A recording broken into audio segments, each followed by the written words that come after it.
So guys, we're just wrapping up the power pole move install. Figured I'll show you the remotes. You actually get 2 remotes with it, and you get a charging station for the remotes that mounts on your dash. It goes to your 12-volt power. Comes with a fuse holder and all that. 2-amp fuse goes on it, and you know it's charging because the yellow light's blinking on it. It's pretty cool. So you could have the one around your neck, and also you could have one that works here. And then check this out, they have the buttons on here that control your power poles on the back of your boat.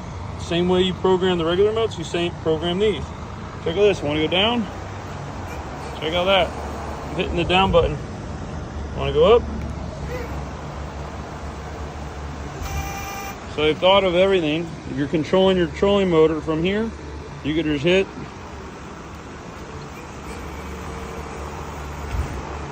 I love it. I love it. And then it'll control your power pole move right there. So there you have it, guys. New power pole move, trolling motor, first one Miller Marine is installed. I am a huge fan of it.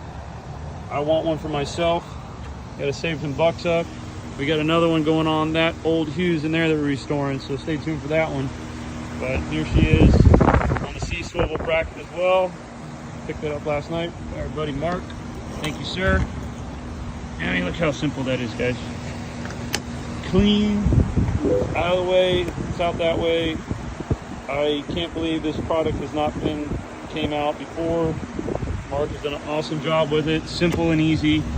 Manufacturing is great. I mean, it's a hardy product. That thing's gonna outlive the boat, I think. So there you have it, guys.